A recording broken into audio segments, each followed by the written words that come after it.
Chennai Morappur Dharmapuri railway இணைப்பு திட்டம் அந்த திட்டத்தை பார்வையிடுவதற்காக இன்னைக்கு தர்மபுரி ரயில்வே ஸ்டேஷன் தொடர்வண்டி நிலையத்துக்கு வந்திருக்கின்றோம். மாவட்ட நிர்வாகத்தில் இருந்து வந்திருக்கிறாங்க.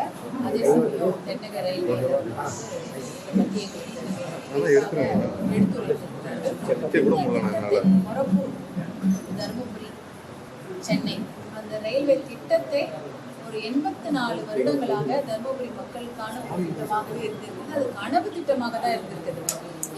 எல்லா மாவட்ட தலைநகரத்துக்கும் சென்னையிலிருந்து வந்துவிட முடியும். ட்ரெயின்லேயே வரலாம். எந்த மாவட்ட தலைநகர் எடுத்துங்க தமிழ்நாட்டில் சென்னையிலேருந்து ட்ரெயினை பிடிச்சிங்கன்னா அவங்க மாவட்ட தலைநகருக்கு வந்துடலாம். ஆனால் தர்மபுரி மாவட்ட மக்கள் மட்டும் வர முடியாது. ஏன்னா நடுவில் ஒரு 34 கிலோமீட்டரில் ரயில் பாதை கிடையாது. கிட்டத்தட்ட அது ஒரு இரண்டாம் உலக போர் போது அந்த ரயில் பாதை இருந்தது.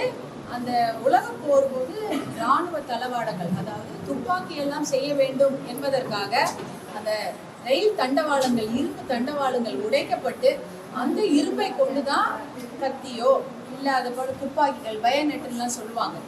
ஈட்டி போலலாம் இருக்கும். ஈட்டியும் துப்பாக்கியும் கலந்த ஒரு ஆயுதம். இதையெல்லாம் அவர்கள் செய்திருக்கிறார்கள். அந்த காலத்துல இரண்டாம் உலக போர்ல இருந்து போகும்போது இதையெல்லாம் இந்த இராணுவத்திற்கான ஆயுதங்களை செய்வதற்காக இந்த தர்மபுரி மாவட்டத்தில் இருக்கக்கூடிய அந்த மொரப்பூர்ல இருந்து இருக்கக்கூடிய அந்த ரயில்வே தண்டவாளங்களை உடைத்து இராணுவ தளவாடங்கள்ல செய்திருக்கிறாங்க. அதனால 34 கிலோமீட்டருக்கு பெரிய இடைவெளி இருக்கிறது. அதனாலதான் தர்மபுரியிலேருந்து சென்னைக்கு போக முடியாது. ஏன்னா நடுவில் 34 கிலோமீட்டருக்கு தண்டவாளம் கிடையாது. இங்க பாத்தீங்கன்னா தர்மபுரியிலேருந்து சேலத்துக்கு சென்று விடலாம், தர்மபுரியிலேருந்து நாகர்கோவில் போய் விடலாம், தர்மபுரியிலேருந்து நீங்க பெங்களூருக்கு போகலாம். ஆனா சென்னைக்கு போக முடியாது. ஏன்னா இந்த நடுவில் இருக்கக்கூடிய இந்த கேப், இந்த மொரப்பூர்ல இருக்கக்கூடிய 34 கிலோமீட்டருக்கு தண்டவாளம் இல்லாத ஒரு துறை. இது 84 வருஷங்களாக அப்படியே இருந்தது.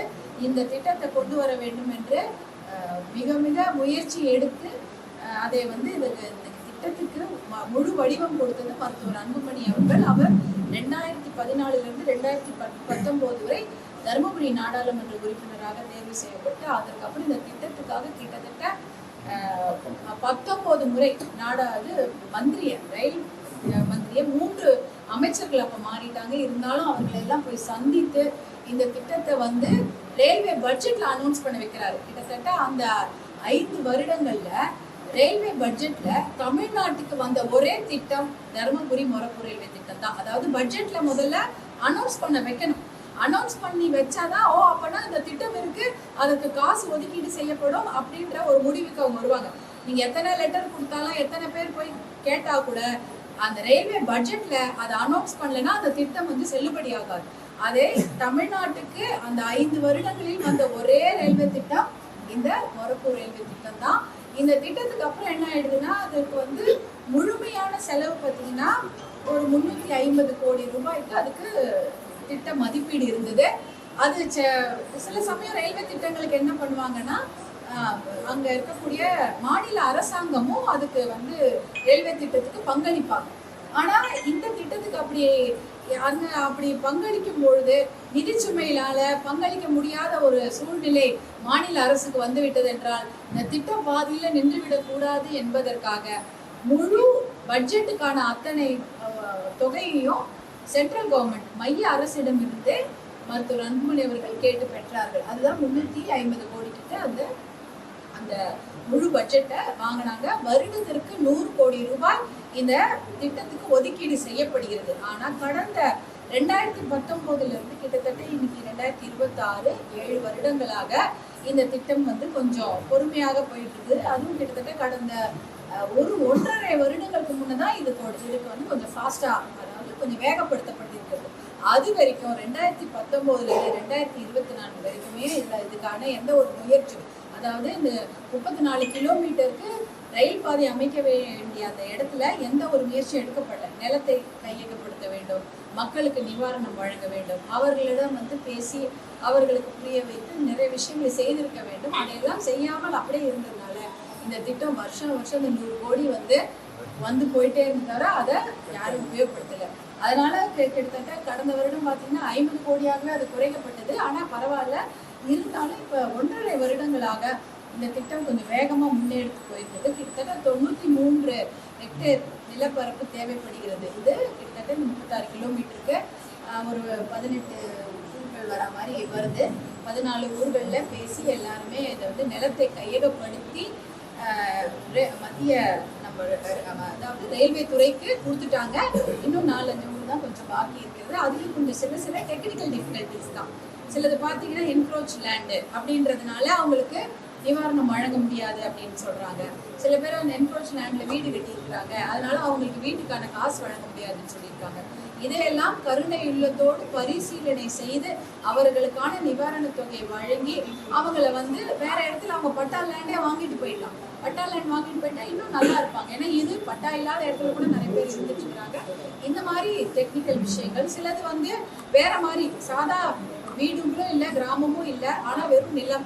அந்த நிலம் வந்து பாத்தீங்கன்னா ஸ்கொயர் மீட்டர் கணக்குல அதை வந்து பதிவு பண்ணியிருக்கிறாங்க பதிவுத்துறையில.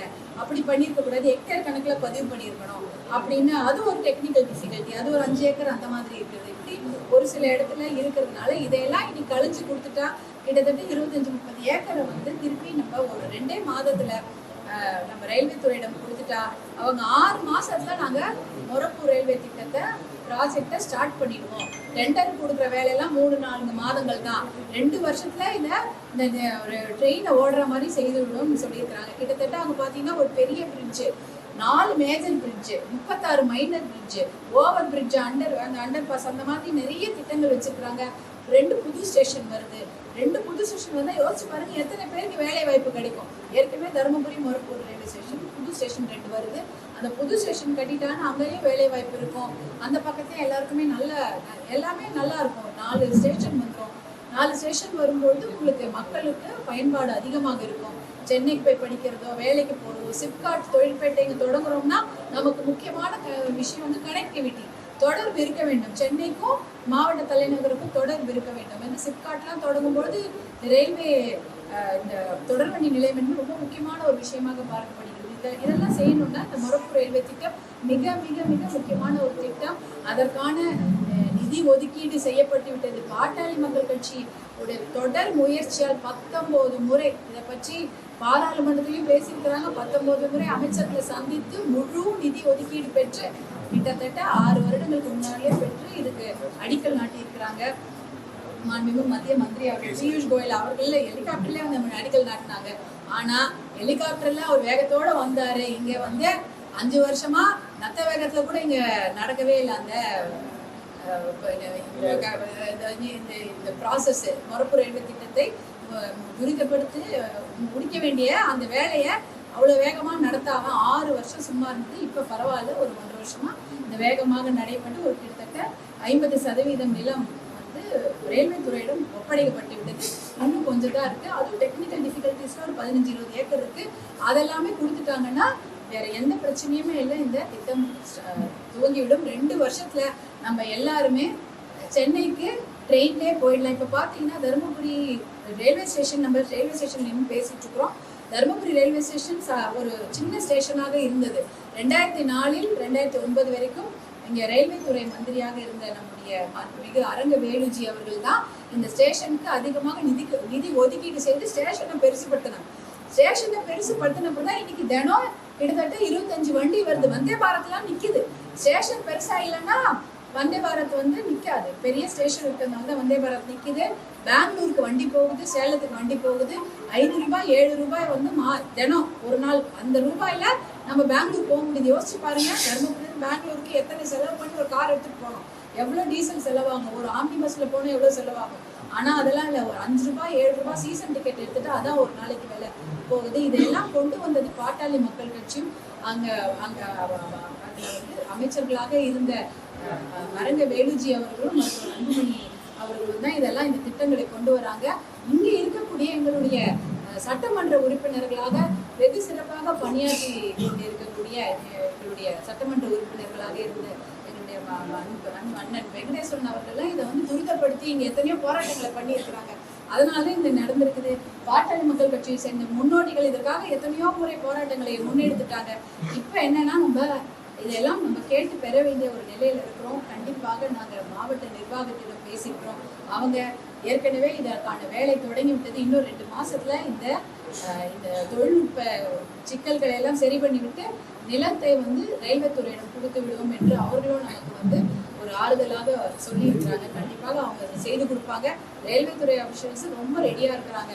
நிலம் கை வந்த உடனே அடுத்தது 95 உடனே டெண்டர் விட்டு அந்த 2 வருஷத்துல ஸ்டேஷன் எல்லாம் சரி பண்ணி நாங்கள் மொரப்பூர் ரயில்வே மொரப்பூர் தர்மபுரி சென்னை அந்த ரயில் திட்டத்தை முடித்து விடுவோம் என்று அவங்க நமக்கு வாக்குறுதி கொடுத்துருக்காங்க. அதை உறுதிப்படுத்துவதற்காக தான் இன்னைக்கு நாங்கள் இங்கே வந்தோம்.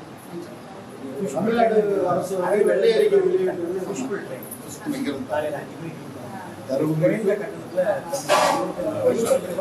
ஆமா, இந்த புஷ்புல் ட்ரெயின் அதெல்லாம் எல்லாமே கொண்டு தர்மபுரியை பொறுத்த வரைக்கும் பாட்டாளி மக்கள் கட்சி கொண்டு வந்ததுதான் திட்டங்கள். தர்மபுரி அரசு மருத்துவக் கல்லூரியா இருக்கட்டும், தர்மபுரி ரயில் நிலையத்தை பெரிதுபடுத்தி எல்லா வண்டிகளும் வந்து நின்று போக வசதி செய்து கொடுத்ததும் பாட்டாளி மக்கள் கட்சி அதன் அமைச்சர்கள் தான். அதே போல மொரப்பூர் ரயில்வே திட்டத்துக்கு முழு நிதியை ஒதுக்கீடு செய்து அதை ரயில்வே பட்ஜெட்ல அறிவிக்க வைத்தது பாட்டாளி மக்கள் கட்சி தான். அதே போல தொப்பூர் கணவாய் திட்டம், அந்த கணவாய் திட்டத்துக்கும் 2014 எத்தனையோ முறை அமைச்சர்களை பார்த்து அதற்காக பாராளுமன்றத்தில் பல முறை பேசி இதுல ஏகப்பட்ட சாலை விபத்துகள் நடந்து கொண்டிருக்கிறது. இதுக்காக நீங்க வந்து ஒரு திட்டத்தை கொண்டு வர வேண்டும். அந்த திட்டத்தை வரைவு செய்து அவங்க ப்ராஜெக்ட் கொடுத்ததே மருத்துவர் அன்புமணி அவர்கள் தான். அதற்காக போயிட்டு நிதின் கட்கரி மாண்புமிகு நிதின் கட்கரி அமைச்சர் அவர்கள் 10 நாள்ல நிதி ஒதுக்கீடு செய்தாரு. நம்முடைய சட்டமன்ற உறுப்பினராக சிறப்பாக பணியாற்றிய நம்முடைய வெங்கடேஸ்வரன் அண்ணன் அவர்கள் டெல்லியில போய் உட்காந்து இந்த திட்டத்துக்கு அவர்கிட்ட பேசி வாங்கிட்டு வராங்க. 10 நாள்ல அந்த திட்டத்துக்கு சாங்ஷன் பண்ணி அது நிதி ஒதுக்கீடு பெறப்பட்டதும் பாட்டாளி மக்கள் கட்சியும் அதன் அமைச்சர்களும் சட்டமன்ற பாராளுமன்ற உறுப்பினரின் முயற்சியாளர் தான். அதே சமயம் நீங்க எல்லாமே உங்களுக்கு எல்லாருக்கும் தெரிஞ்சிருக்கும் தர்மபுரி மருத்துவக் கல்லூரி. இப்படி எந்த ஒரு சிறப்பு திட்டம் தர்மபுரிக்கு வந்திருந்தாலும் அது பாட்டாளி மக்கள் கட்சியின் சாதனையாக தான் இருக்கும். இன்னும் அதை செய்ய நிறைய நாங்கள் தொடர் முயற்சியில காத்து கொண்டிருக்கோம். இன்னும் நிறைய இந்த வருடங்கள் அதையெல்லாம் நாங்கள் வேகமாக முன்னெடுத்து செல்ல தயாராக நம்ம ரயில்வே ஸ்டேஷனுக்கு எதிர்ப்பு சில மேற்கு பக்கத்தில் லக்கிப்பட்டி பஞ்சாயத்து 10 வார்டுகளுக்கு மேலே இருக்குது. ஏன்னா மக்கள் தொகையை அங்கே அதிகமாக இருக்காங்க. அவங்க ரயில்வே ஸ்டேஷனுக்கு வரணும்னா சுற்றிட்டு தான் வரணும். இந்த ஒரு வழி இருக்கிறத அதை அடைச்சிட்டாங்க. அதனால அவங்க ரொம்ப சிரமப்படுறாங்க. அந்த பாலத்தை எக்ஸ்டெண்ட் பண்ணி விட்டாங்கன்னா வரவங்க ஈஸியாக அந்த பக்கம் வரது சொல்லியிருக்காங்க. அதை பற்றி அவங்க வந்து அதுக்கு தான் இப்போ அந்த சைடில் அந்த பக்கம் சைடில் அந்த வாங்கி கொடுத்தாச்சு. ரோடு கேட்கறதுலாம் மனு கொடுத்துருக்காங்க. மாவட்டத்தில் சொல்லி ரோடு போட்டுருக்காங்க. அந்த பக்கம் வர மாதிரி இப்போ லேண்ட் முடிஞ்சு ரயில்வேலேருந்து நம்ம மாவட்டங்களுக்கு ஒப்படைச்சிட்டாங்க. மாவட்ட நிர்வாகம் பெண்ணாகரத்துலேருந்து ரயில்வேக்கு ஒதுக்கிட்டாங்க.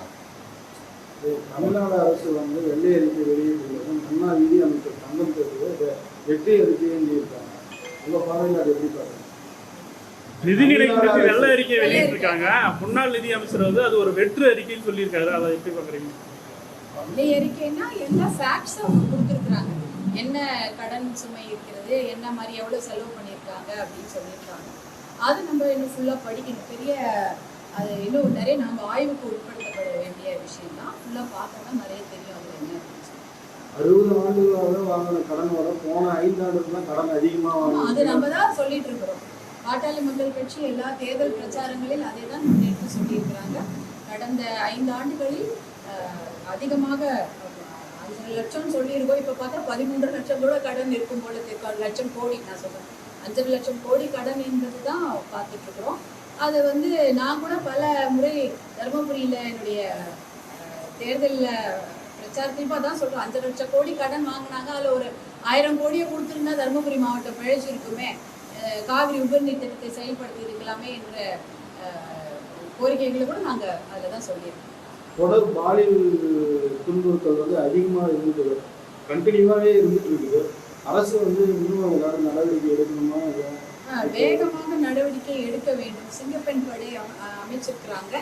அதன் மூலம் இன்னும் நிறைய பெண்கள் பாதுகாப்பான விஷயங்களை உறுதி செய்ய வேண்டும். பெண்களுக்கு அதிகமான காவல்துறை பயிற்சி கொடுத்து புதுசாக காவல்துறையில் பெண்களுக்கு பயிற்சி இல்லை வந்து சிங்கப்பெண் படைக்கு நிறைய பேரை தேர்வு செய்து இந்த பாதுகாப்பை பலப்படுத்த வேண்டும். குறிப்பாக இரும்பு கரம் கொண்டு போதை கலாச்சாரத்தையும் போதை பழக்கத்தையும் அடித்து நொறுக்க வேண்டும். அப்படி பண்ணாதான் அந்த பெண்கள் காப்பாற்றப்படுவாங்க.